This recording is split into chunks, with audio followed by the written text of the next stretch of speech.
Ahora Martinelli se lleva la pelota. El taconazo para Zinchenko dentro del área. Puede haber peligro. Levanta la cabeza. Balón atrás Martinelli. Ha sacado el pie José Sá. Sigue Odegaard. Gol, gol, gol, gol, gol, gol, gol, gol, gol. ¡Gol! Es el doblete de Martin Odegaard. Este gol del Arsenal lo hizo el noruego. Este de los Gunners para quedar siempre arriba. Este gol del Arsenal lo hizo el noruego. Este de los Gunners para quedar siempre arriba. Este gol del Arsenal lo hizo el noruego. Este de los Gunners para quedar siempre arriba. This is Arsecast Extra. Hello and welcome to another Arsecast Extra, as always, with James from Arseblog. James, a very goodly evening to you. Goodly evening, Andrew. You know what? What? These unconventional recording times that we've been doing due to various scheduling factors, I've just realised they open up a wealth of merchandising opportunities. We've had the success of the Goodly morning mugs, but what about the Goodly evening dinnerware? Wow. Yeah, like a goodly evening sort of eye mask when Exactly. you go to bed. Goodly afternoon. I don't know. What does one do in the afternoon? You take high tea, of course. A tea set. A Goodly afternoon full tea set. So you can get your crumpet holder or whatever. How about Listen, I'm just saying the opportunity is there for us. Thank you to everyone who bought a mug, by the way. Oh, my goodness. A lot of people bought mugs. A lot of people. They've been tweeting, they've been Instagramming. So, listen, thank you so much to everybody who's done that. And, of course, every penny that we make from these mugs is going to go to great causes, you know, to hospitals that look after sick kids. I mean, it's fair to say we could probably have been retired if we'd made these mugs ourselves and done all the bits. I don't know about you. I'm full of regret over our charitable stance. God We'd be damn it, millionaires. yeah. No, I don't know. We'll do a sum, hopefully, at some point and figure out. Yeah, it's kind of hard to get a sum total of it, but, you know, give it a couple of weeks when everybody's bought the mugs and everything else, and we'll obviously tell people how much that we have raised and how much is going to be donated to Great Ormond Street Hospital and Our Lady's Hospital for sick children here in Dublin. Amazing. An amazing response. Genuinely, it's fantastic. So thank you very much indeed to everybody. How are you this evening? I'm good, Andrew. I'm going to be getting a lot of use out of my mug because it's Goodly mornings all the way from here until Christmas. It really is. We are top of the league and we are staying there until December 26th. Actually beyond December 26th as well, because of a gigantic gap that we have over Manchester City. Did you notice the supreme jinx that I laid on Manchester City on Saturday morning in the blog? Oh, I haven't. A little Easter egg in there. No, tell me. What did you say? So on Saturday's blog, in the preview, I opened with the line, I said, given that Manchester City are probably going to demolish Brentford at home today, in today's early game, chances are we'll need 3 points to go into the break on top of the table. Nicely done. Superb, right? Really nicely done. By the way, you asked me how I was, and I haven't returned the question. How are you, Andrew? Because I know you had a big weekend event. I am absolutely terrible, James. I think your larynx is giving you away. You see, I think if we don't address it early on, people will have questions. Yes, I was sound like Mikel Arteta after a halftime team talk. I am upset. Yes, I was at a wedding yesterday, and it was a very lovely wedding. I had a great time with lovely people. It was beautiful and all the rest of it. But there was initially there was quite a lot of champagne, you know, to do the old toasting. And then there was a tremendous amount of red wine. One of those sort of weddings where every time anyone's glass got vaguely close to 1/3 full, it was just that people were coming on and pouring more wine in. So dangerous. Dangerous. And then later on, there was some bourbon happening. And I think I got home about 20 past 1, 1:30 in the morning, came in, sat down, decided, of course, as you do, I think, probably could have another drink. Watched Match of the Day. I watched the Manchester City-Brentford game on Match of the Day and remembered none of it when I woke up. I was still, you will be proud of me in this regard, the second game on Match of the Day was Leeds versus Spurs. And I fast-forwarded all the way through that to watch the Arsenal game. And watched the Arsenal game, and this morning I woke up and I remembered the Martin Odegaard goal, the first goal. Yeah. And that was it. Okay. And I've genuinely never, well, not never, but it's been a long, long time since I have felt as bad on the day after a night out than I did today. So I was sort of planning on watching the whole game again. And I like to think that, what we do here, it's very much a partnership. There's give and take across the podcast. You are going to have to do a lot of the heavy lifting on this one. Okay, that's fine. I'll take that credit in the bank and I'll deploy it at some point down the line. I'll owe you one. How about that? Yeah, thank you. Well, I was at Molineux yesterday. I saw. I watched your video. Yeah. Yeah, I was there. I was pretty much the last person in the stadium. I don't know if that was clear. I actually thought at one point I was trapped in the stadium. It was quite mad. So the first thing that was weird about going to Molineux was the mixed zone. So for those who were unaware, after Premier League games, the clubs have an obligation to put on a mixed zone for certain journalists where the idea is that the players walk through it and you can ask them to stop and give an interview. 9 times out of 10, it doesn't actually function like that. It's much more controlled. And, effectively the club decide, look, we're going to put up Martin Odegaard because he scored twice today and he's kind of trotted out, supervised to speak to you and then retreats to hanging out with his family and his teammates and all that. But at Molineux yesterday, the mix zone was effectively in the dressing room. I mean, it was in this little area. To get there, you had to go out to the pitch side, go down the tunnel, and then it was basically right outside the Arsenal dressing room, and all the players were doing their post-match stretches and warm down, without exaggeration, like 3 feet from me. Wow. So it was kind of crazy, like watching Bukayo Saka go through his post-match warm-down routine. What did they do? Muscle work. What do they do? Because, like, when I think about, a team that has won a game, you remember that famous gif of Olivier Giroud in the dressing room after, where he was basically helicoptering his chopper around in the dressing room. They do a lot of that. They're all doing that for starters. No, they do like... Yeah. I mean, I'm not a physio, but they do a lot of work with weights and stretching, essentially. Weights? Wow, okay. Yeah, so like, they'll hold a weight in each hand and lean forward, like they look like sort of balance exercises almost. I don't know. I don't understand it, but it turns out there's more than just the 90 minutes that we see. Sure. And it was kind of incredible, to be in that environment, see the coaching staff going around. Diego Costa was back there chatting to all the Brazilians. He had a big chat with Arteta in Spanish.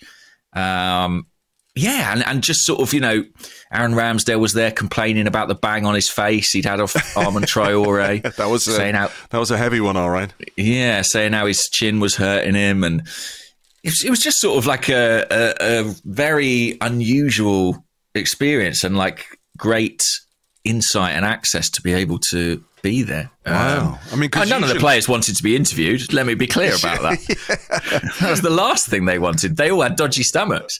What was that? Zinchenko came past. I hope I'm not speaking out of turn in saying this, but he's very good with the media. And we were like, Alex, do you fancy doing couple of minutes? And he just held his stomach and went, any other day, but not today. So clearly, it could be an excuse, but I think we can add him to the list of players who weren't feeling their best. Yeah, so that was a thing. Granit Xhaka was taken off very early, and it was very early. He went down in the first minute, actually. But first time. How did he go down? I mean, how did he Holding just sit his down? stomach. Really? Yeah. I mean, and white shorts, you know. I know. I was thinking if we'd worn the black kit, it would have been okay. But yeah, he went down, and the reason you knew it was illness was because they got Gary O'Driscoll, the club doctor, onto him really early.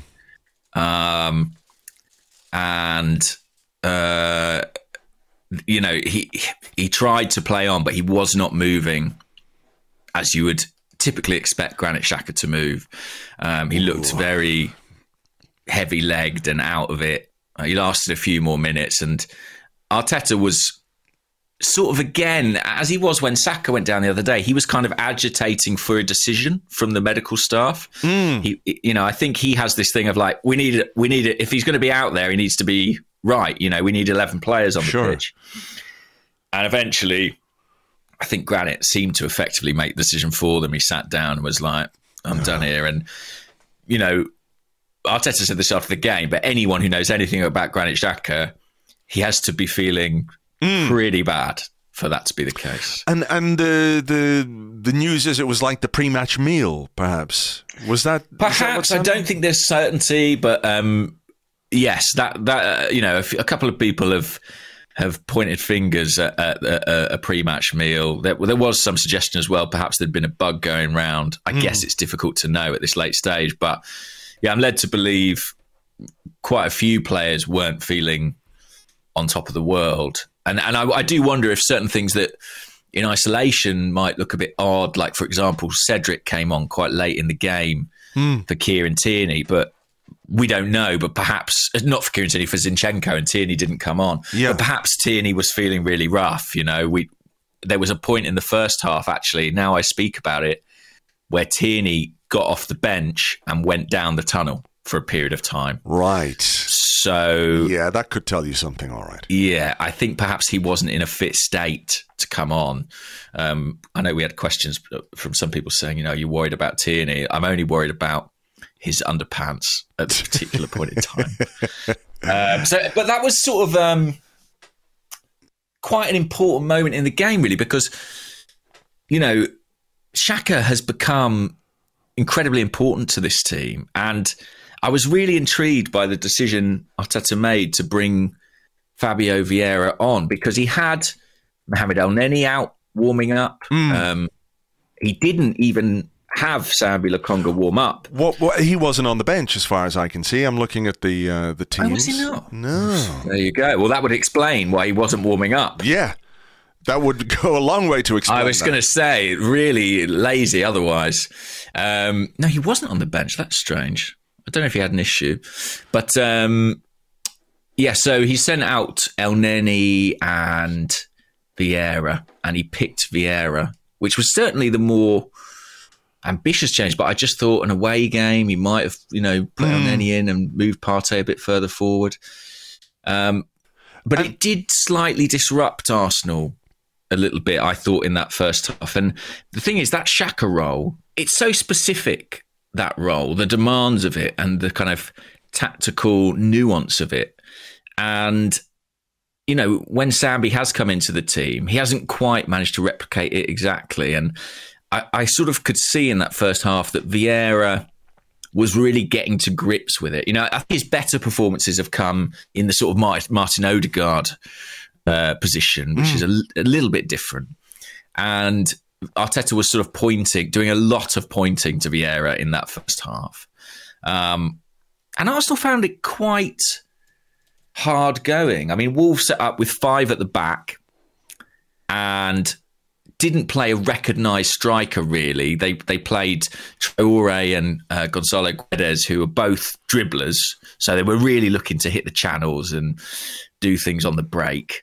And it was sort of an intriguing tactical puzzle for Arsenal to unpick. And I think that it may be something they encounter more and more. You know, as Arsenal's stock rises, I mean, Wolves are bottom of the league, so you can understand them taking that approach. But I do wonder if in the second half of the season, Arsenal might have to get used to this sort of problem of teams really sitting off. Yeah, I was going to ask you about that because you mentioned it in your video, and it makes a lot of sense that, when a team is good, and we've seen it in the past, even if you have a bit of a reputation, teams that will come and sit deep and get 11 men behind the ball and just try and, park the bus or whatever way you want to call it, that kind of approach will become more prevalent the better you get, or the more difficult you are perceived to be to play against. Like if teams know that if you open up against Arsenal, then they're going to hurt you, there's going to be a sort of consequence to that in the way that they prepare. And yeah, I'm sort of curious as to how that's going to go, because it's one of those things where, sometimes people say, well, they can't break down a packed defense. And I don't know that there's always quite enough discussion of how difficult that actually is. That, you don't have to be the best team in the world, but if you're well organized and if you're well drilled and you stay compact and you keep your shape to a large extent, it becomes very difficult to break a team down, regardless of how good you are, whether you're Arsenal, whether you're Man City, whether you're Liverpool, whether you're Barcelona or whatever. That is a challenge that you are going to have to deal with. And maybe that's, something that Mikel Arteta has reckoned with or thought about or might make plans for in the future, because maybe there comes a time where you need maybe to add a bit of variety to your squad in order to kind of help your side deal with that. I think so. I think it creates different problems that require sometimes different solutions, and I don't think it's something we've had to do a ton of, but we are becoming such a ball-dominant, territory-dominant team that I think we're going to see more and more of this, and sometimes it can scrape your result. Obviously, on the day, Arsenal's quality told in the end. But yeah, there was a very interesting interview. Odegaard and Ramsdale gave an interview to Sky after the game that's worth watching. I did. I watched that this morning, actually. Yeah, where they talked about the changes that they made in the second half. I mean, it's quite simplistic in some ways. They moved the ball much quicker. And I think that's what you need to do. But they talked about that problem of when you have so much of the ball, it can almost become a training exercise. It's what's the quote from Ramsdale? He said it becomes that training regime where you just keep the ball, and there wasn't anything at the end of it. We just had to be a bit braver and a bit quicker on the ball. And you can see how you almost get lulled into that. But it's part of the game as well. Man City, for them, that sort of keep ball, that's almost part of how they grind people down. They sort of lull the opposition into submission at times. They're like a snake sort of hypnotizing them. And then the squeeze comes. And I do think we might encounter teams setting up against us a bit like they do against City, because, we are... Well, look at the league table. Yeah. We're that good. We are good. So tell me about the William Saliba incident. Yeah. That got replayed. I'll be honest with you. I don't fully understand it, Andrew. And I've put it out there to the people on Twitter because I'm still trying to get my head around it. Essentially, they played themselves in down the right and the offside flag went up. Mm-hmm. The ball was crossed into the middle. Saliba was chasing back. He does bring the guy down in the box. Yeah, it's a foul. It's a foul for sure. And Gabriel then makes a fantastic block, actually. Yeah. Very good. Not his only one of the night. I thought he was really, really good. And this was one of the days where I thought he was the better of the centre-halves and deserves the plaudits. But obviously, the referee then saw the flag and pulled it back. Now, Sky dedicated pretty much the entirety of their half-time analysis to this penalty incident. Right. They were very disappointed that Wolves had not been awarded a spot kick. But yeah, as far as I'm aware, VAR looked at it and they effectively didn't overturn it because they went with the on-field officials' decision to award the offside. Right. Now, I think it was wrong, the offside. But I think if the flag goes up, it needs to be I don't know, a clear and obvious error, something like that. Yeah. I mean, I think he was offside from the first pass, wasn't he? But it was it the second pass? I don't know about phases of play, because we had this before, didn't we? We had, what game was it where, was it the Southampton game? Where they equalised and there was a very clear offside in the initial passage of play, but by the time the goal had gone in, it was like so far back in time that they decided I don't understand it either. But my friend Tom on Twitter, who's at Talk Nuffle, explains it by saying the linesman put his flag up, probably incorrectly, and then the Saliba challenge was in the next phase when the ball was played into the box. So if it was offside, it didn't directly influence a goal-scoring opportunity. The reasoning is technically sound, since Saliba could have reasonably seen the linesman's flag, which could have affected his challenge. The ball was effectively already dead.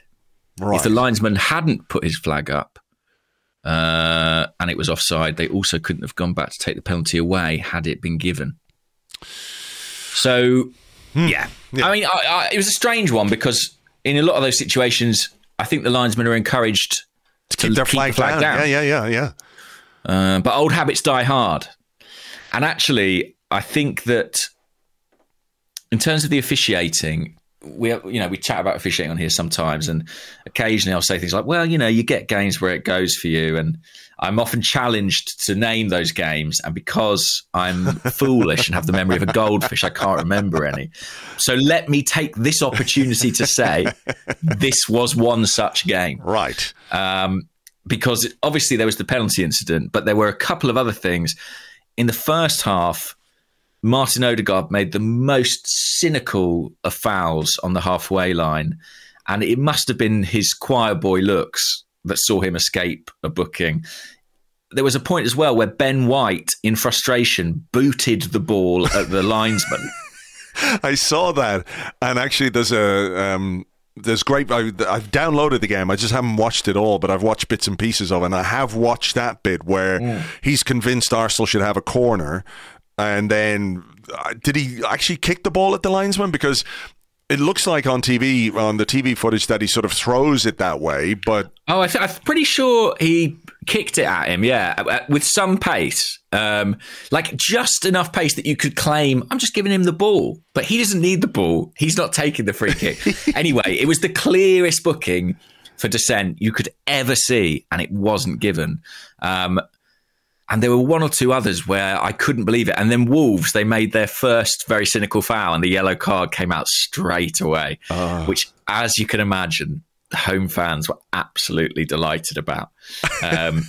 They were furious at the officiating. And maybe it is that thing where, I don't know, when you're good, when you're the big team, maybe there is a bit of things starting to go for you. But this was a game where, the calls went in our favour. I felt, anyway. Right. Okay. Well, look, we've had plenty of games where it hasn't happened. Oh, listen. That way, so. I'm just saying. You do get the odd one or two. And generally, I think we just go, well, justice prevailed.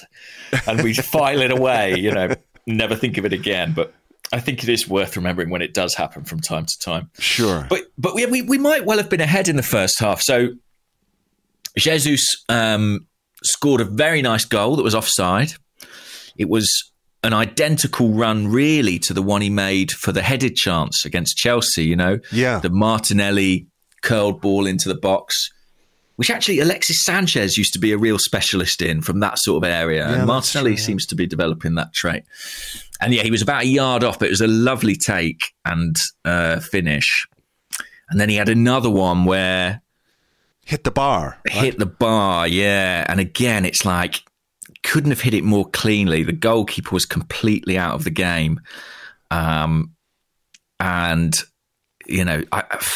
It's a matter of inches. I mean, sure, you could say, well, he should score, but I find it hard to be too critical in that situation. He struck it very well. And he had another half chance, maybe half chance is exaggerating it, but there was a cross to the back post where he probably should have headed it back across, but I think he tried to bring it down and sort of nothing really came from it. So he was dangerous and looked like, the obvious threat, but we didn't get the goal. There was another scare right at the end of the first half. So was this the Saliba pass back? Yeah.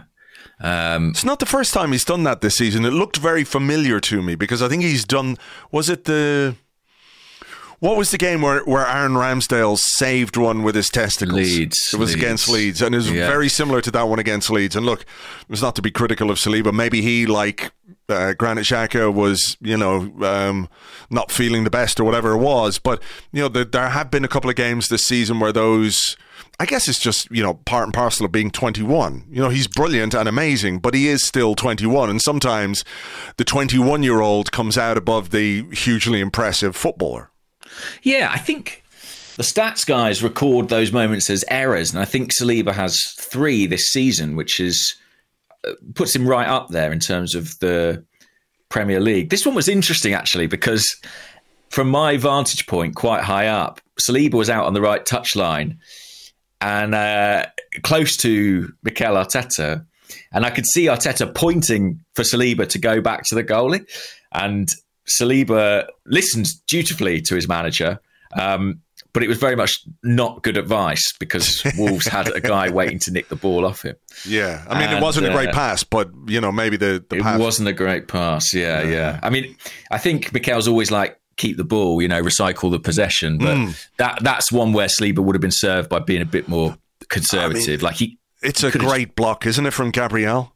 What a block. It's an amazing piece of defending because, like you pointed out in the first one where Saliba, made the foul that wasn't the foul because of the offside, etc., etc. Gabriel was there to make the block, and this is another really fantastic block as well. Yeah. And that's a big moment as well because right before half-time, would have been against the run of play. Arsenal had about 70% possession at this point in the game. Even if, as I say, things weren't quite clicking, Vieira had come in for Xhaka and we just weren't really creating a great deal. But the second half was much better and Arsenal, they were out pretty early and they attacked it with a lot more urgency.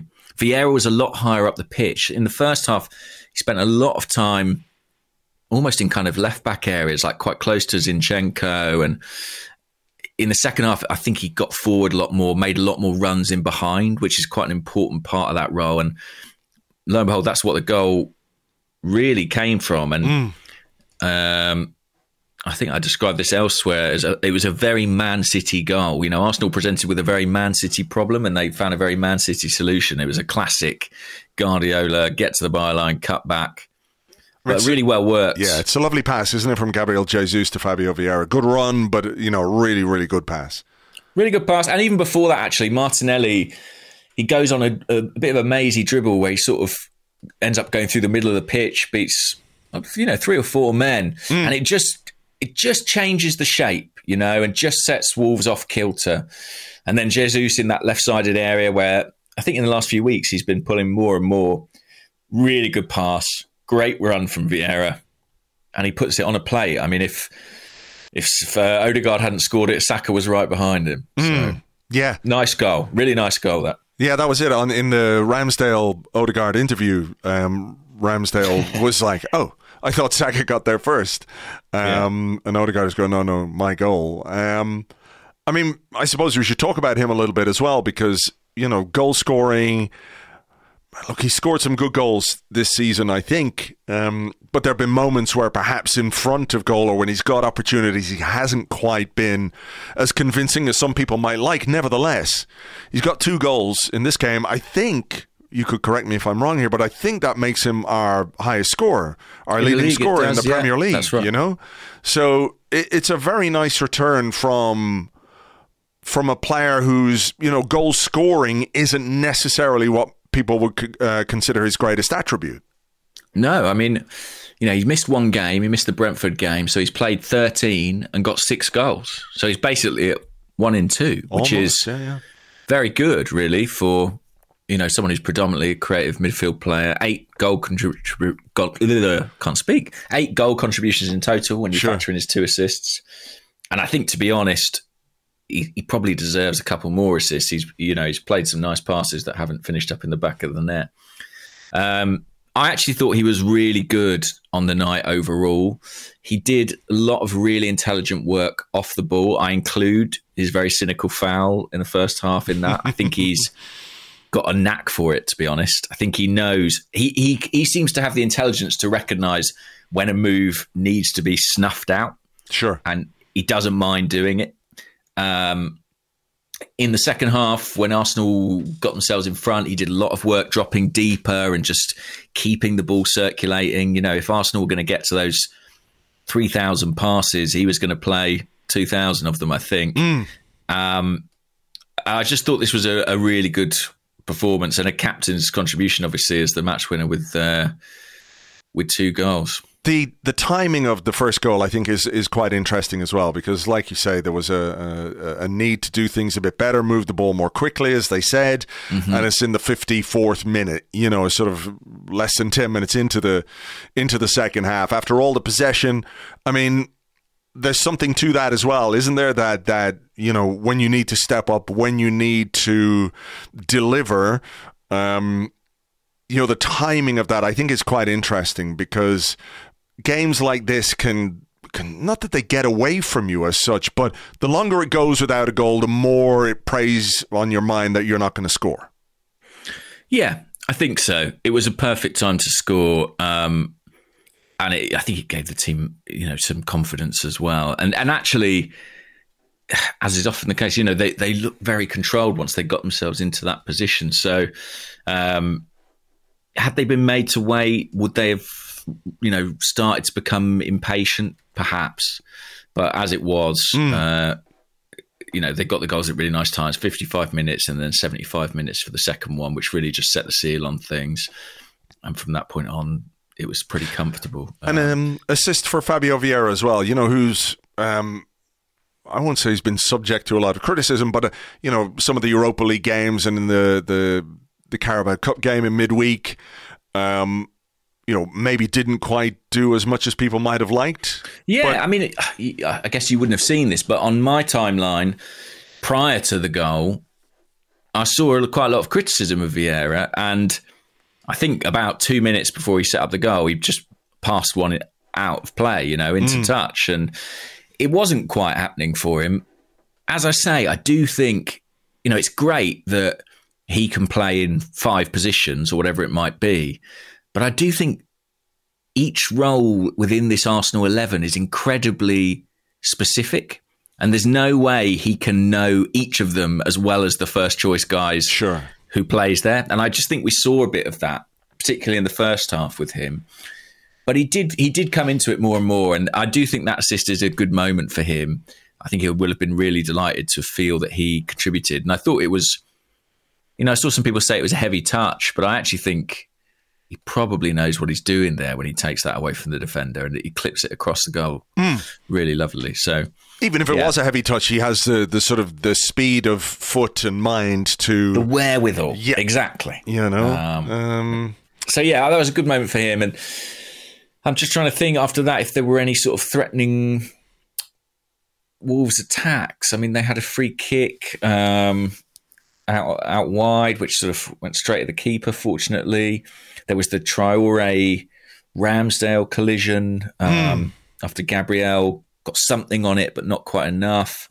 Thought that was brave. A couple of instances of brave goalkeeping on the night, which helped protect the clean sheet. He went mad, didn't he? I saw like the bits and pieces of the game that I went through. He went crazy at Zinchenko for being a bit casual. Don't fucking take the piss. I think that's I was lip reading that myself. I think that was the. But tells you what he thinks about a clean sheet and how important a clean sheet is to him. And obviously, you know, a game like this where you're 2-0 up and everything's good and you're cruising, so to speak, that one goal then just completely changes the complexion. And I think we've been in that position too many times in the past where perhaps, you know, that one goal has made everything just a little bit too hairy. There's, you know, it's just more relaxed when you don't let any goals in. And I know that's very simple to say, but, you know, I like that, you know, rather than sometimes a player can make a mistake, right? And holds his hand up and everyone goes, it's okay, come on, keep your head up. I like that in a situation like that, Ramsdale feels like he can, have a good go at Zinchenko for what he considered, casual play or he taking the piss, if you like. Yeah, I think so. I mean, it's interesting because he didn't do it to Saliba, for example, in the first half. But the Zinchenko one was quite unnecessary. This wasn't a misunderstanding or a miscued pass. It was just a little bit of over-elaboration. And I wouldn't be too critical of that, because I think one of the things Arsenal did better in the second half was, and actually the late period of the first half, they did take more chances at the back. So they started waiting until Wolves as forwards were right on them before they would release it to try and create space and unlock the game. But I think at 2-0 up, maybe that's not the time to be trying the pirouette on your own halfway line with nothing behind you. I mean, I don't think he was doing I think he was just caught on the ball a little bit. He was just, trying to move it back. I don't think he was trying an elaborate trick, something that you should never, ever do. No. But still, keep focused. And if you've got a big guy like Aaron Ramsdale shouting at you, maybe it just sort of refocuses your mind. I think that's fine. I think that's goalkeepers, isn't it? I mean, a lot of the great goalkeepers have been that way. And, you think back to what Schmeichel was like with his defences. But Zinchenko, I think, it's in his nature that he has huge confidence on the ball and he does take chances. And I think the good generally outweighs the bad. And as I say, I think he may not have been feeling 100%. So any criticism should be tempered by that. The second goal that Arsenal scored, I think, again, Martinelli didn't finish the game with a goal or assist, but he did really good work in the build-up to both goals. Won the ball back off the young wing-back who'd come on for Wolves in the left-hand corner. Yeah, it was a poor mistake from the defender. But, it's that... being a ruthless, efficient team is, being able to capitalize on moments like that. That when you win the ball back high up the pitch, when the opposition lose it unexpectedly, can you hurt them? That's where a lot of goals come from. And, we did that and did it very well. And actually, when you are playing a low block, when you are playing defences who sit in, you do have to capitalise on those moments, with your off-the-ball work. And if you can press them off the ball when they've got it, and disrupt the shape, then suddenly you might find yourself with space you wouldn't have if you were building up from the back. I think the Jesus chance that hit the bar came from one of the rare instances in the game where the ball kind of, broke down when Wolves had it and gave it away. And suddenly we had space. And, Martinelli chases it down, gets into the box, doesn't he? Zinchenko, I think, actually does very well in the build up to this because he gets the back heel from Martinelli and he's sort of, he's outside the penalty box. And a lot of players, I think, would think, right, I'll swing it in. But he sees space and thinks, if I drive in towards the goal, I'm going to create 5 more interesting angles for myself. Yeah. He does that, finds Martinelli, decent save, but ball comes back to Odegaard. And I think he made that finish look very easy, but he takes it very, very well. Yeah, it's a lovely touch to control it. And then there's a real decisiveness with the finish as well, isn't there? That the criticism of Martin Odegaard's finishing has been because sometimes he maybe wants to pass it into the net a little bit, or there isn't enough power or conviction in the shot. And in this instance, there was precision, there was power, and a very good finish. And, at that point, being there and watching the game and being able to see how this game was playing out, I was, sitting at a dinner table and I clicked on and it's like, yes, 2-0. Did you feel like that was that at that point? Not just on the basis of this game, but on the basis perhaps of what Arsenal have shown this season and how they have controlled matters when they get into a position, where they're 2-0 up away from home. Yeah, I think the second goal absolutely killed it. Then it was just a question of if they would, get the clean sheet that I think some of the defensive performances deserved. But Wolves didn't offer a great deal. I mean, they are bottom of the league and, they're waiting for a new manager. This wasn't a performance of great ambition from them. We made a number of changes, in stoppage time. Nelson and El Neni and Cedric came on just to run down the clock. I actually think the referee blew up about a minute early by my calculation. I think Did he? Yeah, I think so. I might have that wrong, but I started my little stopwatch, when the board went up, and I seem to remember thinking, blown up there. But that tells you 4 minutes of injury time, and he blew up at 94 minutes and 1 second. So, did he? I missed your a minute. stopwatches. Well, there you go. But it was pretty comfortable in the end, and the thing is, it should be, right? Arsenal are top of the league, Wolves are bottom. Arsenal should go and win that game. I completely understand and recognise that. But it's far easier said than done. And, you look at what happened at the Etihad this weekend. You look at what happens week in, week out in this league. Winning Premier League games is really hard work.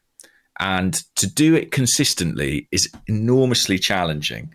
So for Arsenal to have won 12-14 it's an outstanding period of performance, I think. I mean, I can't really add anything to that because it absolutely is. And it's sort of beyond expectations. And maybe we'll deal with that in part two with a question or two. But, I spoke on the preview podcast that we do on Patreon. I spoke to Lewis and sort of made the assumption that Man City would win, right? Because they're at home against Brentford. Like you say, it is hard work, but it's one of those where you look at it and think, well, Manchester City with their quality, Brentford with their inconsistency, chances are the Manchester City are going to win this game because this is the kind of game that they have won repeatedly as they have won the Premier League title for so many years, right? And it's like, can Arsenal deal with the little bit of pressure that comes with that, right? So City go above us in the table last weekend and we go away to Chelsea and we beat them. Could we do it again when Manchester City beat Brentford, which they didn't do, which is fine. But then can you capitalize on the slip up from Manchester City as well? I don't know if that creates a similar amount of pressure or not. Do you feel like, okay, well, now there's less pressure. This is actually an opportunity for us to go and really make the most of what could be a great weekend. And, this is a team that is capable of dealing with the various scenarios that the Premier League is throwing up every week. Yeah, definitely. And like I say, I think this game presented a different challenge, and they had to be patient and they had to be intelligent and they had to not panic and not be too guilty of chasing it. And they showed real maturity to manage that. A gauntlet was thrown down to them effectively. When City lost, it was this huge... it was a fantastic relief for us all as Arsenal fans to think, well, whatever happens, we'll be top. But at the same time, what an opportunity, to create a bit of a gap at the top of the league. And yeah, they went on and took it. And the away fans were in fantastic voice. The way it's set up at Wolves, they have effectively a whole lower tier on one of the sides of the ground. So was the angry man there? Do we know? We don't know, actually. I've not seen any footage on social media of Angry Man. I hope he was there because, like I say, some of these refereeing decisions will really have revved up the angry Wolves man. He's just sort of passed out on the floor with fury, He might have exploded, actually. But yeah, it was a very impressive. I'm not saying it was a blistering performance. It wasn't our best performance of the season, but the way they managed the situation and the occasion was in itself impressive. And I got the sense that Mikel Arteta was very content with what his players had done. They'd played like a big team does against a smaller team. There was so much talk, wasn't there, before this weekend's games, not just in relation to us, but are the players who are being picked for the World Cup, are they going to give 100%?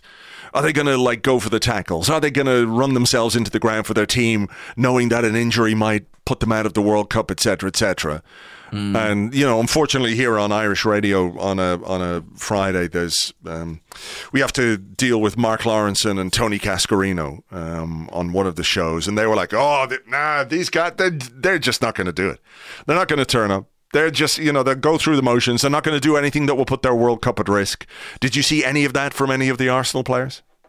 No, none at all. Yeah. And, like I say, I mean, Aaron Ramsdale was putting his body on the line, and he wasn't the only one. Gabriel Jesus was chasing lost causes, and Gabriel Martinelli was, some of the runs he was producing late on in the game. I was thinking, watch your hamstrings here, mate. I was thinking that as a fan for him, because he's got a boyhood dream to think about next week. But they are so focused.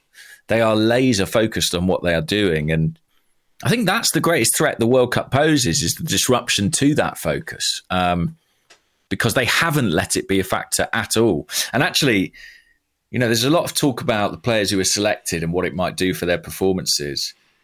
When you look at what Ivan Toney did this weekend, having not been selected, I look at Gabriel as well, who wasn't picked. And who knows what sort of motivation that may have served at. But I thought he was brilliant at the back. Yeah. So, yeah. An interesting weekend, really, a strange weekend with that hanging over players, knowing that a knock essentially could take them out of the World Cup. Yeah, even like a slight calf strain or a hamstring strain, you're done, Yeah, and I'm sure there, perhaps there were players in mid-table where results maybe have slightly less weight who might have allowed that to creep into their minds, but I didn't see that from a single Arsenal player at Molineux. All right. Well, look, a very good weekend for us, in terms of the title race, and it is a title race. I think we can say that now. And there's obviously is that the first time you've said that? Maybe, because we've been asked about it, haven't we, over the last few weeks? Like, when do you start to think? When do you start to believe? When do you start to, the way we dropped that in so casually, Andrew. I know, it's so like in a relationship, something like, obviously, I love you. So what did you say? Yeah, well, I'll try that one with you, at halftime break. Yeah, I'm waiting for that one still. That's fine. But it is. You can't be, because the whole thing was like, the team that's top of the table at Christmas always goes on to win the league, or the only team that's never won the league being top at Christmas was fucking Melchester Rovers and whenever, this kind of thing, which kind of glosses over the fact that, there's probably another 6 weeks of football being played in the season. So it's not quite the same, is it, as being top of the table at Christmas time in a normal season. Top of the table Christmas time this time around means, that you're top in mid-November and you're staying there because there's no football for another 6 weeks. But you can't be top of the table and 5 points clear of Manchester City, having played 14 games. I know it's 14 games, and not consider the possibility that there's something big potentially to play for this season. No, I think you have to acknowledge it at this point. I listened to Elliot on Arsenal Vision, and I thought he described it very well as Arsenal giving themselves a brilliant base camp from which to attack the title in the second half of the season. And I think that's right. We've put ourselves through merit into this wonderful position. And as a club, we have to look at that and think, right, how do we capitalise? Sure. And to be honest, it's pretty sweet for Arsenal fans, because if we don't win it, which remains probably the likelihood, like it's going to be City, isn't it? And it depends how it happens, but like there'll always be that thing of like, well, yeah, of course it was City, they're infinitely wealthy and they've got Haaland and all this stuff. I sort of feel like, although we are in a race, it's still relatively low pressure, Yeah, we're the underdogs in that particular race. Like, not compared. We're not underdogs compared to Wolves, for example. But in that particular, that competition, if you like, at the very top of the table, I think we would still be considered the chasers, if you like, even though we're at top of the table. I know that sounds a bit weird, but I think that's true. Yeah, I think so, and because we're so far in excess of expectations. But I was chatting to a guy who does security at Wolves after the game, and he was lamenting the refereeing decisions, and he said, I mean, he said, I'm not sure if Arsenal win the league. He said, I don't think they will. But he said, I hope they do. He said, I'd love it, if a team other than City could win it this year. Plucky little Arsenal. So, yeah, maybe we are to the people's choice. Yeah, I am enjoying, though. I don't think that's universal. I am enjoying how much it seems to be. I can, like, fans of like Spurs and Chelsea and United, of course, they're really not enjoying this thing of Arsenal being top. No, especially the ones that would like predict Leicester to, finish in the top 4 ahead of Arsenal and those guys. Those kind of, that you sort of like that have made very definitive judgments about, Arsenal or Arteta or certain players or where we're going. A couple of 8th place finishes, not great by Arsenal standards, and all of a sudden, that becomes in some people's minds the norm or what Arsenal are now, without reckoning with the idea of, I don't know, it's a funny word, but improvement. Yeah. Absolutely. And listen, as I say, it's a relatively low pressure race. And the other thing about the whole top of Christmas thing, how much it means, I'll tell you what it does mean. It means we get 6-7 weeks of being able to say we are top of the Premier League. We just don't have anyone to say it to, or chant it at. That's the only problem. We don't know how to chant it at, but it's basking season. It's basking time. Let them know it's basking time. Yeah. Let them know it's basking time. Exactly. It is the season. All right. Well, look, we will take a little break here and we'll come back with your questions and more in part 2 right after this.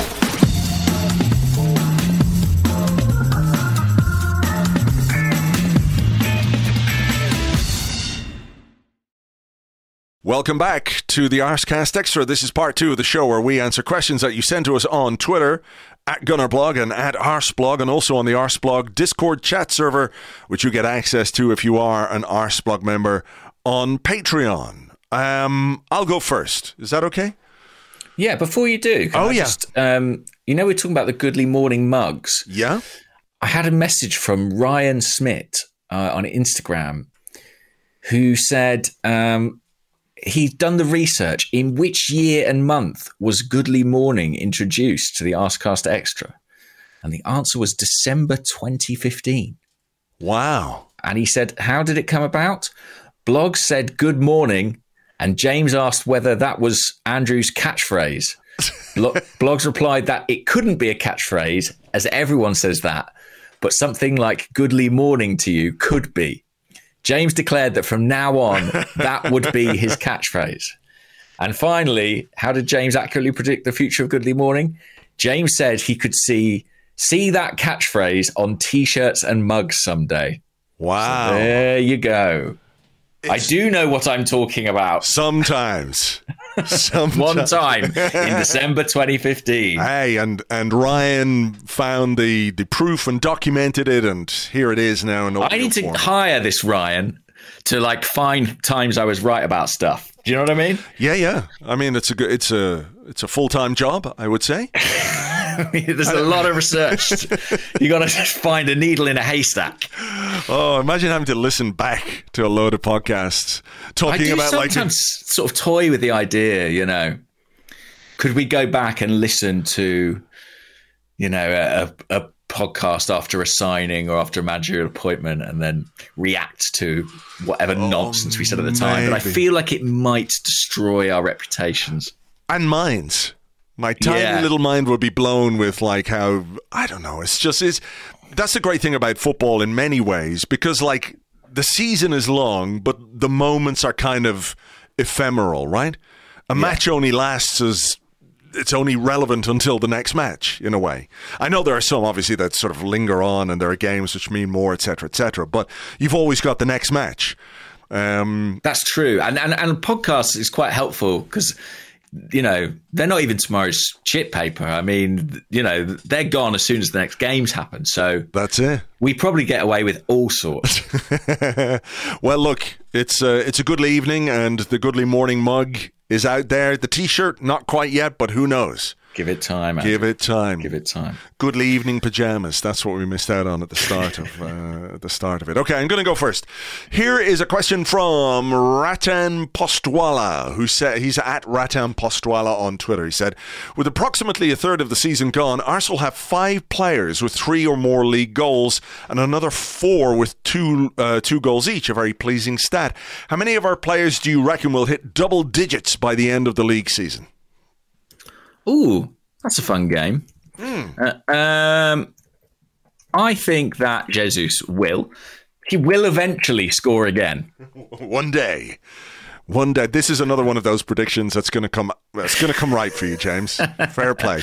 I think he's at 11 appearances without a goal. I mean, he was excellent again in every other aspect of his game. I just have to believe that he will start finding the net again. But I think he'll get to double figures, certainly. Who else is up there? I'm just having a look now. Martinelli, I think will get there, assuming that he can stay fit. Yeah. I think Bukayo Saka. He should get there, yeah. He should. He's got 4, I think. And then I think Odegaard will. It's less of a sure thing just because I think he's less of a natural goal scorer than some of those other players. But he's made such a good start that I think he's got a great chance. Yeah, that's what I would go for. Penalties as well to factor in. Odegaard said, I attack the box more now. That's what he said after this game. Well, that's something Arsenal generally do much, much better. I mean, when they got into those positions for those cutbacks from the left-hand side, the box was absolutely full of people. I mean, I think when Odegaard puts that second goal in, Arsenal have 6 players with it between the goal and the penalty spot, in that area of the pitch, which is a lot. And you do that, you're going to score goals. They did show that on Match of the Day when I was sitting there trying not to die this morning and watching Match of the Day. Ian Wright was talking about how, when Jesus played the pass to Vieira, people are like, well, Jesus, he should be in the box to score the goal. He's your centre forward. But they were doing the pause with the arrows and the graphics and all that. And there were like another 4 or 5 players in the box from an Arsenal perspective. So, Yeah, that's the point about Jesus. I mean, listen, he wants to score goals. I hope he scores goals. But as long as Arsenal are scoring goals, we don't have a great deal to worry about. So, I think those are the 4. I don't think... I know it sounds crazy. I'm not sure Granit will quite get to double figures. Well, no, not if he sort of comes off after, exactly, 6 minutes. It's only the sickness that will prevent that from happening. I think those guys, and obviously our January signing as well. What about Emile Smith-Rowe coming back and sort of banging them in for 6 months? How about that? Yeah, I don't know if... I mean, it just depends if he gets the minutes to get to that level. I did have the thought last night of, because I was looking at the squad and thinking, wow, good if we could add 1 or 2, but... It does feel like a tremendous boost, assuming that Emile Smith-Rowe can use this sort of intermission in the season to get himself right. What a player that would be to add to what we've got, because we've barely had him this season. Like a new signing. I mean, he's made 4 substitute appearances, played a combined total of 48 minutes. He was a real goal threat for us last season and can be again. So, and he can play a number of different positions in this team. I think he'll be a tremendous addition when we can have him. You know what? It's actually, without wanting to sort of downplay anything or anyone, but I think it's another testament to what this team has done and where it is and, where we are in the league and the lead we have, that we've done it without a guy who was our second leading scorer last season. Yeah. I know we've added Jesus, we've added Zinchenko, we've added Vieira, etc., but, I think when we discovered that Emile Smith-Rowe was, going to be missing until after the World Cup. There was real fear that, maybe we didn't have the depth to deal with the kind of fixture list that we were facing and the ability to score the goals and win the games. And look, I'm really looking forward to having him back. I hope he, gets fit and really stays fit, because I think he's a hell of a player. But you could say, apart from maybe in one or two of the Europa League games where maybe we didn't have the ability to rotate as much as we might like, from a results perspective, the fact that we haven't missed Emile Smith-Rowe is really something. Yeah, we've handled it incredibly well, and it's credit, I think, to Saka and Martinelli particularly, who have worked tirelessly through this period. Sure. But yeah, he's going to be a really important player to get back. I don't know if he'll get to 10, but if he can contribute half that, if he can be a goal scorer for us in the second half of the season, those extra goals will be very, very valuable indeed. For sure. Right, let's have a question. So this question is a biggie. It's from 1.76 acres on the Discord. Okay. And they ask, forget whether the World Cup in November or December is stupid, brackets, it is, but is this break happening at a good or a bad time for Arsenal? Bad, obviously, because momentum is important. And I think when you're winning and you're confident, you just want the next game to come around. You don't feel the heavy legs. You don't feel the hectic nature of the schedule when you're winning game after game after game. So I think, on that basis alone, it's bad. I know there's sort of an argument that at some point you're probably going to have a game or two that it doesn't go your way or whatever. But yeah, it's hard not to think that it's bad, because we're going well. Other teams are not going quite as well as they would have hoped. And we're top of the league, and I'd like to be playing this weekend. Yeah. And the weekend after that. And so would Mikel Arteta, I think. Yeah. He's got something really good going there. Arsenal don't massively show signs of slowing. I think they had that sort of slight wobble period, but I think they've recovered from that pretty impressively. They've beaten Chelsea since then, smash Forest. I think it is bad for Arsenal. I think it's quite sort of nice for us as fans in a way, because we get this basking season, as discussed. Sure. But I think it is bad for Arsenal. The only sort of caveat to that is that I think it may be worse for some other teams. Yeah, I think it's bad for everyone, really. There's no good thing about your season stopping right in the middle. And all your, well, not all, but many of your players going to play in a World Cup, or indeed your entire squad sitting down for 6 weeks when you're trying to maintain the level of match fitness and sharpness and all that kind of stuff. I don't think it's good for anyone.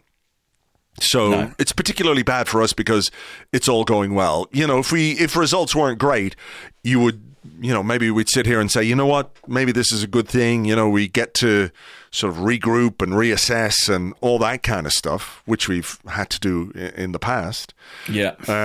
But that's not the situation that we're in. So I do think it's bad, but I also think it's bad for pretty much everyone. So. Yeah, and if we're talking about our immediate rivals at this point, the league being Man City, I mean, their team, the vast majority of their starters will be playing every available minute in the World Cup. That's not really true for that many Arsenal players. I think we might have talked about that last week, gone through the squad and said, how likely people were to feature. So it's bad, but it could be worse elsewhere. Sure. I'm sure if Arteta had it his way, he'd have the players back in tomorrow morning and be prepping for a game on Wednesday, because they're just on a roll. So what is the story actually now? I mean, when do the players go to their training camps or to meet up with their respective nations? Pretty swiftly, because the tournament starts a week today. A week? Is it really? Yeah. Jesus Christ. There are no warm-up friendlies or anything. It's straight in. And So the players who aren't going to the World Cup, I think, go on holiday pretty much straight away. They're giving them some time off. And yeah, I think they've got a couple of weeks before they, return to training, and they're going to do the warm weather thing in Dubai, play a couple of games out there. Yeah, Sunday the 20th of November is the first game. Yeah, so it is literally a week until the tournament. So I think they'll be joining up.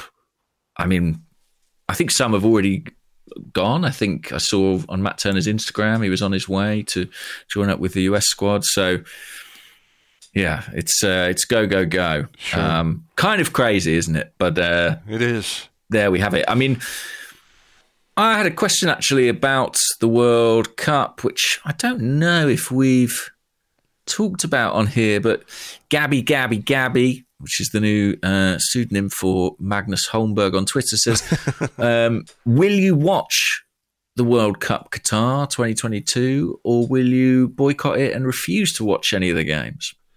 I am going to watch. I'm going to watch as much as I can. But I talked about this a little bit with Lewis on the preview podcast, that like, if you don't want to watch this tournament, I absolutely and completely understand and respect that completely. My sort of outlook on this, and it might sound maybe a little bit selfish or whatever, is that like I've got a blog to do every single day in the middle of a football season, and a podcast to do a couple or 3 times a week. And the reality is that I think the vast majority of people are going to watch this. And I think it's possible to have concerns or find some things problematic with this tournament. And I think everybody knows what they are, but still want to watch a World Cup because, from the time I was a kid, the World Cup was just something special, from, I think 1978 is the first football game in my life I remember. Right. The 1970 final. The final, yeah. Argentina against Holland. And I was distraught, absolutely distraught that Argentina won that game. My apologies to any Argentina fans or natives, but I was up for Holland in that game. And I remember it was sort of imprinted in my mind, the ticker tape and all that. And then you have Spain 82, Mexico 86, Italian 90, USA 94, all these tournaments that sort of exist in your life as a football fan. So I'm going to watch it from a football perspective, but I also think it's important that if I am going to watch it, and I think if we're going to talk about it, and if we're going to write about it, then you can raise some of those concerns or talk about some of the issues that are at play, and maybe use the platform to discuss those things in hopefully, what could be a positive way. So that's what I'm going to do. That's my outlook on this tournament. And I know there are people out there who will be not willing to watch and everything else. And like I said, I fully respect it, but I'm going to watch. And I don't know, you worry, that it makes you sound like a hypocrite or something. But, it's not like we are David Beckham. We haven't been paid millions to sort of gloss over the issues that are troubling to, a lot of people. So, yeah, it's like Gary Neville on Have I Got News for You, Did you see Joe Lycett's thing that he's done today? No, I haven't seen it today, no. This is a British comedian, Joe Lycett. He's very good, yeah, I like him. Yeah, he's a very funny guy, and he has done a video on his Instagram talking about how David Beckham was a childhood hero of his and a gay icon. One of the first footballers to kind of pose on gay magazines and things like that. And his disappointment that, Beckham has effectively taken this Qatari money to be an ambassador for the World Cup. And in the video, he says, "Here is £10,000 of my own hard-earned money. If you effectively revoke your role with the Qatar World Cup, I will donate this £10,000 to a variety of LGBTQ plus supporting charities and foundations. And he said, and if you don't, I will shred this money live on air on a website, which I believe is www.benderslikebeckham.com. He will live stream himself shredding £10,000 that would have gone to charity. Like the KLF. When they burned £1 million. So there you go. Hopefully, I mean, I don't think he will, but it would be nice to think that £10,000 could be saved. Alas, I suspect not. I will be watching. I'm not going, and I think I would have felt quite conflicted about going. I think I would have found that tricky. Yeah, you went and you have gone and watched England. Cup. Yeah, were you in Brazil? South Africa and Brazil. You were in South Africa. Yeah. And obviously, I was at a lot of the Euros games last time round. But this one, I do feel different about it. I will be engaging with it and writing about it. I mean, partly it's a job, but also I'm a football fan, and I think, how can I put it? I don't think football fans should be punished by not being able to watch the World Cup because it was awarded to Qatar. Do you know what I mean? Yeah. I think we should extract what we can from it, but I do think that it's important and inevitable and right that it will live side by side with certain other sort of ethical conversations. Have you watched any of the FIFA documentary yet on Netflix? I watched the first one. I've heard it's quite good. I spoke to Lewis on the preview pod about this a little bit. I've watched the first one, and I'm really curious to see where it goes, because it's like straight in with the fucking corruption. Like straight in. There's no sort of pussyfooting around this. It's like, this is FIFA. It was set up in 1902, blah, blah, blah. And then, and it's like, what the fuck? Like, all of it is just like, holy shit. So I'm curious to see where it goes, because people like Sepp Blatter are in it. You know, I know, that's the extraordinary thing. I mean, the fact that all these people are willing to come forward and speak about it. And Blatter himself said the other day, didn't he? It was a mistake to award the World Cup to Qatar. I was like, I wonder. Easy to say at that point, you know, when you've presided over, you know.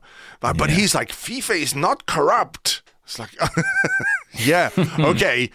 So I'm sort of, I guess that over the course of the 3 or 4 episodes that are in it, it's sort of one of those where you give someone enough rope and they hang themselves, you know, that kind of way. But it is extraordinary. Even the first episode I saw was extraordinary, and how, you know, the pursuit of money or commercialization or, you know, expanding it out, whether it's capitalism, whatever you want to call it, has absolutely corrupted the ideals of an organization that was set up just to make sure, you know, let's see if we can play football against each other, you know. Yeah. And incredible that so many of the actual individuals implicated are involved. But I guess never underestimate the sort of power of flattery and ego. That's true. People will put themselves on all kinds of platforms where they're made to look fools, like me doing this podcast. But we do it willingly. That's the difference. Okay, let me ask you this one, because I very much enjoyed your back and forth. I won't say back and forth, but your sort of interchange with Mikel Arteta at the press conference when he was talking about Bukayo Saka, and then the sort of silence, that bit where you go, I wish you'd tell me.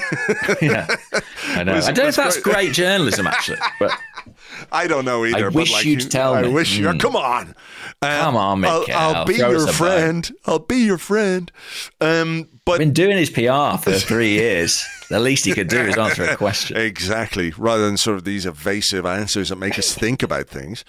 PJ on the Discord said, in recent weeks, it seems that when Saka collects the ball, he holds it for a few seconds, allowing his defender to get in position and or the second defender to join, so he is double teamed. Do you think this is instruction or something Saka just happens to be doing? It feels like he never just collects it wide and immediately runs right at a defender anymore. And I just thought that was quite interesting, because when you were talking, if people haven't heard it or haven't read the transcript or seen the video, even though I linked to it on the blog, you know, you were talking about Saka being fouled. Should he get protection from referees? And he said, well, there are things that we could do better. And I can't remember what you know, what the two options were. One was tactical or physical. Tactical or physical, yeah. And he said, yeah, tactical. And then you're like, well, what's that? And he was like, not willing to tell you what that was. He did later divulge a bit more. He said it was to do with the types of balls we give him and when we give them to him. Yeah. So, we had a little WhatsApp about this at the time, and I was like, does he mean sort of not giving him the ball to feet when he's coming towards it with a defender who's ready to go like poof, and just smash him from behind? Does he mean maybe more balls in behind? But I think this ties into what we were talking about a little bit earlier on, that, the better you get, the less space teams are going to give you. They're not going to push on to you to allow someone like Bukayo Saka to run in behind, even though, you could see in the game against Wolves yesterday, there were some moments where long passing from deep, Ben White in particular, there was some clips doing the rounds today on Twitter about some of his long passing. But, what did you make of what Arteta was saying, or what was your sense of what he meant by that? Well, the first thing I'd say is I think that something quite interesting is happening around this conversation about Saka and tackling, where Arteta is he's reticent to talk about a lot of things, but he's very reticent to create any sort of idea of Saka as a victim, I think. And I think he wants to avoid a narrative that becomes problematic. And so I think the reason that he sort of gave that bit of information is because I sort of said to him, well, you can't control the referees. You can't control what the opponents do, but are there things you control? And I think that's what interests him. I think he wants to focus on how do we fix this problem? I don't know what he meant, and I'm not a coach, and it's difficult to decipher. I'm actually going to speak to some coaches about this and sort of see if we can unpick it a little bit. But I did have an exchange with yourself, and I spoke to Art de Roche, and he was quite interesting about it. He said to me, I think a lot of it's to do with Ben White's positioning. When Saka gets the ball, if White is close to him or overlapping, it means he can't be doubled up on in the same way. And the left back has to stand off him because they have to be aware of White's run. So that could be a factor in it. I spoke to Clive Palmer from Arsenal Vision, and he was saying, he thinks it could be about Saka receiving the ball on the move. So, the ball is played into his path and he accelerates onto it, and that takes him away from a defender rather than, he receives it on the back foot or just like flat-footed, and then sort of, as the question alludes to, has to kind of generate movement from there. There's lots of possibilities. I think the trouble with Saka as well is, like, what is Saka's superpower as a player? Like, what is it? Like, I'm thinking about England a bit now in the World Cup, and what is it that he offers that team? And what is it they offers Arsenal at times? And to be honest, a huge part of his game is that capacity to receive the ball, tightly marked, and turn away from people. That, and he is brilliant, like taking it with his back to goal and spinning and driving into space. And the thing is, you don't want to take that away from him because it's such an important part of what he does. And unfortunately, with that comes the risk of physical contact. So I think it's going to be an ongoing challenge. And I did watch it against Wolves and sort of see if I could notice anything particularly different about the kind of supply Arsenal were giving Saka. And to be honest, I didn't. I'll have another look at it, but I didn't see anything particularly distinct. But it's an interesting sort of window into Arteta's thinking, but unfortunately it wasn't a picture he was prepared to sort of fully flesh out. Yeah, it is interesting because, I think we have talked about this a little bit in the past where both of us maybe would have liked or would like Mikel Arteta to be a bit stronger about the refereeing side of things because, I get, like, you don't want to paint him as a victim. I get that there's the potential, if you put something out there, for the referees, given what we know about the organization that deals with referees, for them to say, oh yeah? Well, we'll show you. And, you don't get it doesn't sort of change the minds of referees in the way that you might like, No, you might just aggravate them. I know that's ridiculous. But I know, yeah, I agree it's ridiculous. But I kind of get why that might be in Mikel Arteta's mind. But the stats and the way that Saka is refereed, it's so blindingly obvious to everyone that he is refereed differently than other players. And I do think that is still an issue, and not one that is necessarily within our ability to deal with by just giving him better passes or passes in a better part of the pitch, you know? No, and that's sort of what I sort of was trying to say. I think that was something Arteta was prepared to talk about, but that's not the whole solution. I just think that for whatever reason, he's decided that he is not going to speak out on this in the way that we might like. And I wonder if psychologically, maybe it's a little bit about how the referees react, but it's also a bit about how the player reacts. I wonder if he doesn't want Saka to, I don't know, develop some sort of persecution complex or feel fearful. I don't know what it might be, but he's always thinking about performance ultimately. And I think in the same way that he says, my players aren't going to think about the World Cup. There's no room for that. I think he doesn't want room for, an excuse would be the wrong word, but almost a distraction. Sure. But yeah, it's going to be an ongoing issue, certainly. Yeah. Okay. Real Jim Young says, does anyone else find themselves repeatedly checking the Premier League table on their phone just for the dopamine rush that comes with seeing Arsenal on top? Guilty. I absolutely have done quite a lot of I've that. never done it on my phone. Like I've never in my life checked the Premier League table on my phone. Well, you need to get on that. It's fun. No, I'll just do it here on the... Okay. I'm a desktop guy. I'm an old guy, James. Yeah, I'm just having a look here. This might be quite swift to deal with. Brad Dennett says, afternoon, gents. The World Cup often leads to exorbitant fees for players who shine. If Saliba is one such player, and with the new contract still a little up in the air, would you consider selling him? No, all right. That's it. I can't deal with that question. No, I can't think about it. Not at this time, Brad, when we're so happy. Come on, Brad. Let me ask you a question. It comes from Sir Joel, 98. He said, my question is, why have we not made a song for Gabriel Jesus based on the Depeche Mode song, Personal Jesus? I don't know. It needs to happen. Our own Personal Jesus. Ashburton Army, make it happen. You guys, they get all these songs going, don't they? They've sort of reinvented the Arsenal songbook. I mean, maybe there's other people involved. I'm sorry if I'm not giving due credit to... They've played their part. They've played their part, as have the Red Action and a lot of the fan groups. But yeah, that could happen, certainly. I do think, the thing is, I don't want to take anything away from Kieran Tierney, who earned his place in this song with some good service to Arsenal. But it would be funny to sing, we've got Super Mikel Arteta, he knows exactly what we need.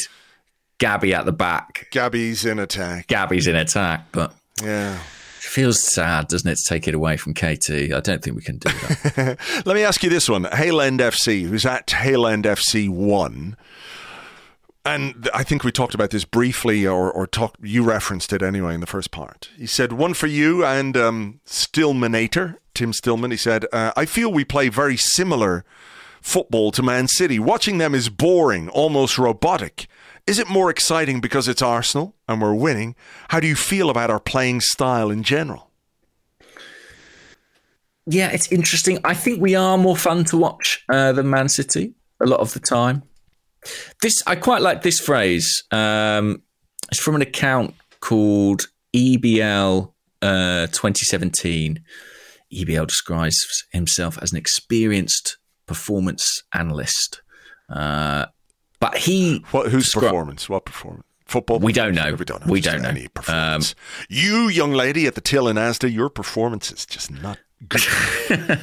I don't wish to challenge EBL's credentials, and especially seeing as I liked this phrase. They said Mikel Arteta's Arsenal combine like City and counter-press like peak Liverpool.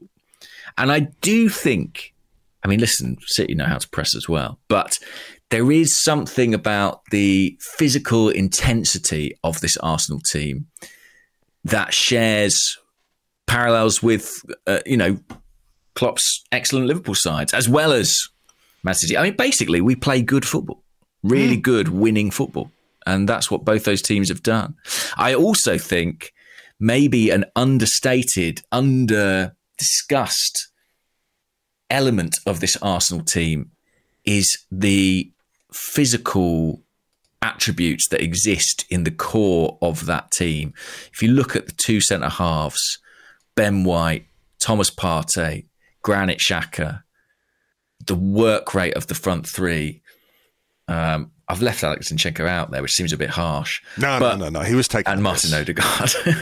I've left out the two nice little blonde boys. But yeah, I mean, you remember people talking about the Invincibles and say, "Oh, you see them in the tunnel." I think these boys, when you see them in the tunnel, there's some big, strong lads in this 11, and maybe even more so than is the case with, say, a Man City. And maybe, again, that's something that's a bit more in parallel with Liverpool. Maybe so, yeah. I mean, it is a more physically imposing team than some of the ones we've had in the not too distant past. So yeah. I do think the City comparisons can get quite repetitive because they're sort of inevitable given Arteta's background. But I do think they're there with some justification, and a lot of the tactical things that we've seen implemented at Arsenal have their parallels or perhaps even predecessors at City. Sure. I mean, but the key point is, right, that it's not Man City. It's Arsenal. Yeah. The main reason it's more fun is it's Arsenal. Yeah, exactly. And we could bore the world into submission if we won every week. I wouldn't give a single fuck. But you know what? You know what's kind of boring about Man City is the inevitability of their games. It's not necessarily that Man City themselves are boring. There's a relentlessness to the way that they play, but it's more about the inevitability of the outcome. Where 95% of the time they are going to win. And I think that's what's kind of boring. Whereas from, all this winning is kind of a bit of a novelty for us at the moment. We've gone through some difficult periods. So all the winning is a bit new in its way. But I do think there is some style, there is some panache. And I know we've had this discussion more than once, but what we're seeing maybe is do you remember the questions we would ask or we talk about, what kind of football does Mikel Arteta want Arsenal to play? I think it's this. I think this is it. And I think, I don't mean that this is the pinnacle of it. I think he wants to make it better than this. But this is, certainly in my own mind, when I thought about Arteta as a coach and what he might want from a team, this is much more what I thought he would like than some of the stuff that, happened in the past.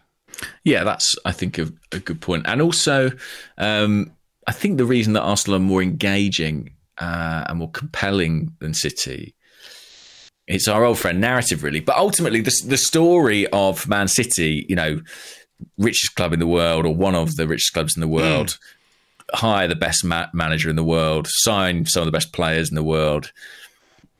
It's not particularly compelling or exciting. Whereas a first-time manager leading the youngest squad in the league, some of whom are academy players, some of whom have played, down the leagues in England, one of whom was nearly hounded out the club by his own fans.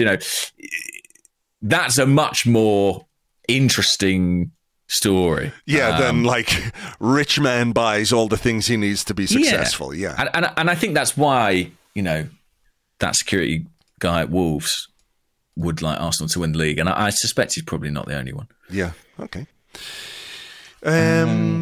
I've got one. I've got another one, if that's okay. You were there, so Yeah. you can answer this one. It comes from Charlie, who's at Charlie O'Regan 1. He said, "Can you ask James to sum up some of the shithousery that Ramsdale was getting up to? I'm guessing the cameras didn't catch all of it, but I heard he was doing some piss boiling, and there was a great clip. It was actually on Match of the Day where I think he made a save or they missed a chance, and he turned around and was just laughing at the crowd behind him and that kind of stuff." So Yes, there was a lot of that. I mean, he got a lot of stick at Wolves last year. I don't know if it's because his childhood West Brom allegiance is known to the Wolves fans. They're big rivals, obviously.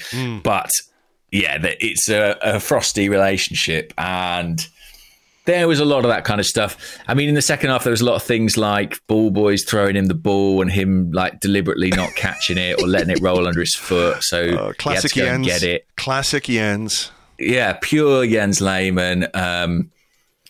He was putting his tongue out to them. Like every time he caught the ball, he'd sort of turn to the fans behind the goal and stick his tongue out. I heard that apparently one of the Wolves fans offered him outside for a fight.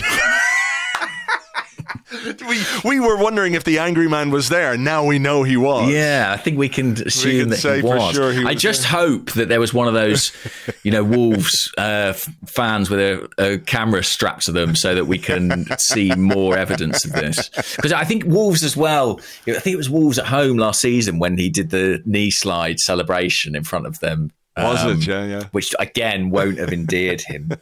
And then, full time, he was giving it the old boing boing for the baggies, which really upset them. And he walked the length of the stand of Arsenal fans, making them all do boing boing. Just like stupid things. But he had a very good, clean game. I mean, it is bizarre. Like it was the same at Leeds. There is that facet. I know he's talked about it where it does seem to bring the best out of him. That's part of his psychological makeup. I love it. So it was very, very funny. And they were absolutely furious. And every delay. I mean, again, he didn't get booked, I don't think. And I don't know how. Like some of the sort of just deliberating over goal kicks. Right. Like there was one where he sort of set it in one place and then moved it. And it was pure layman. Jens would be very, very proud. He's watching down from on high. Yeah, he absolutely is. I mean, he's got a penthouse apartment. That's what. Right, I see. He's on stilts. Yeah. I think I had other questions, but I feel like most of them we've ended up sort of discussing here or there. Have you got any more? Okay. How about this one then? Just to finish us off, because it is, Sunday evening and everything else. Sure. And I've only got so much life left in me, and it's a very small amount. Like, when you look at your phone, you see like 6% battery. You're like, oh, fuck. I'm about like 3% battery at this point. Willie J said, saw reports that Xhaka's illness was due to a pre-game meal. In both your opinions, what is the worst pre-game meal a player could eat? Oh, like, man. What's the worst thing that you could eat before you went to play a game of football? Because I think everyone's different with food. Yeah, I mean, I have eaten some quite bad things before playing football. I used to play, well, when I had more free time, I hope to return to it. But I used to play football on a Tuesday lunchtime pretty regularly, and I would often have like a fry up before playing. Well, like the pros do, Of course. Which you do feel the consequences of that, but it doesn't count because you're exercising the same day, so it's all free calories, right? I think the worst thing would be some sort of curry type thing, wouldn't it? I don't know. I think anything that runs the risk. I mean, it depends how sensitive your stomach is. Like, I'm good with spice. I like spicy food. Yeah, I like spicy food. I'm not like someone who will eat a curry and then it's like, oh my God, I've got to like stay close to a bathroom or anything like that. But I'm not. But I think I'd know about it if I did. I'll tell you the two things that I just would not eat before I was playing a game of football. One, McDonald's. Right. Because for whatever reason, for my entire life, whenever I eat McDonald's, it fills me with air. Okay. Like you could literally burp me like a baby. Right. And I would just be like, doing big burps. Maybe Honestly, that'd be good. No one wants to mark a burping man, you know? or a farting man, I guess. Yeah, I was thinking that about Granite. I was like, this could work in his favour. Clearly, he wasn't prepared to see whether it was just a fart, though. Yeah, sure. It was a risk. There was a risk. Arteta wanted us to take more risks on the pitch, but that was not one. I've been through enough. I am not going to shit myself on live TV. That's what Granit Xhaka was thinking. Okay, yeah. The other one is like any kind of frozen southern fried chicken type stuff.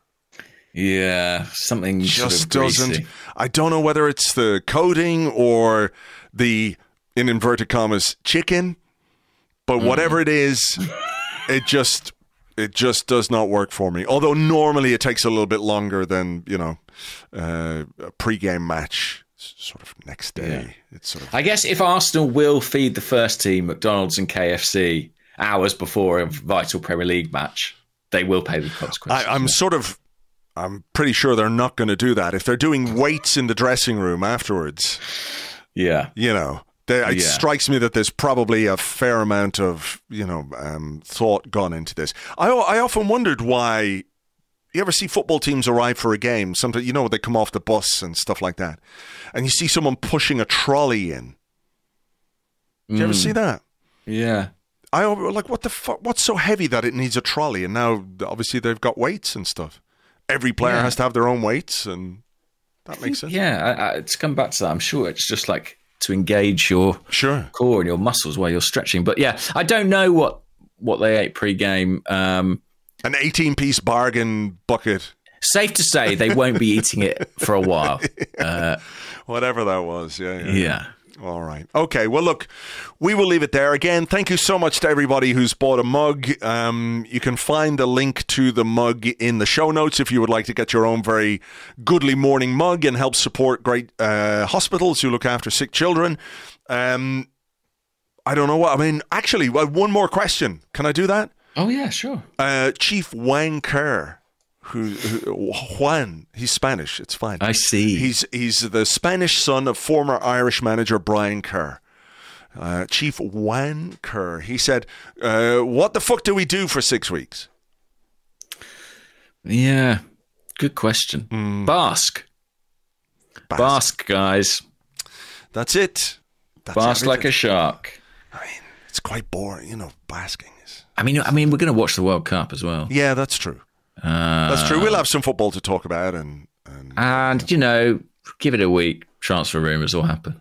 Yeah, January edges ever closer. Exactly. Other than that, just chill, guys. Listen.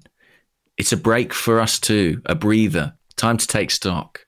I mean, it's not a literal break. We're going to carry on doing the podcast. Yeah, we will. We'll have it all here for you at irregular hours, because I think the next month or so you're a bit up and down with stuff and things. I'm filming. So I'm going to have to be... I don't know what I'm going to do about the World Cup. I guess, I'll be in period dress with a iPad, snatching bits of games here and there. Streaming it on your phones. What time are the games, actually? Are they sort of like... I feel what is the time difference between Qatar and where we are? Is it like it's 2 hours? Is it 3 hours? Yeah, I feel like the games are there are games in the UK at like 10 a.m., 1 p.m., 4 p.m. and 7 p.m. They're spread pretty well for like if you want to really make a day of it. In that first week, there are on most days 4 games. So there's going to be a lot of football around. Nobody's going to get any work done at all, are they? Absolutely none. Unless, of course, they're talking and writing about the World Cup, because they'll have to. Yeah, all the people like, I'm just going to work from home today, boss, honestly. Yeah, I'll be a lot of that. Super work hard. from home culture. Yeah. It's going to be pretty big. Elon Musk won't like that. All right, let's leave it there. Thank you as always for listening. Thanks for being here. And look, we'll keep things going during this 6-week break, during which Arsenal will remain completely and utterly top of the table. So until then, take it easy and we'll catch you on the next one. Bye-bye.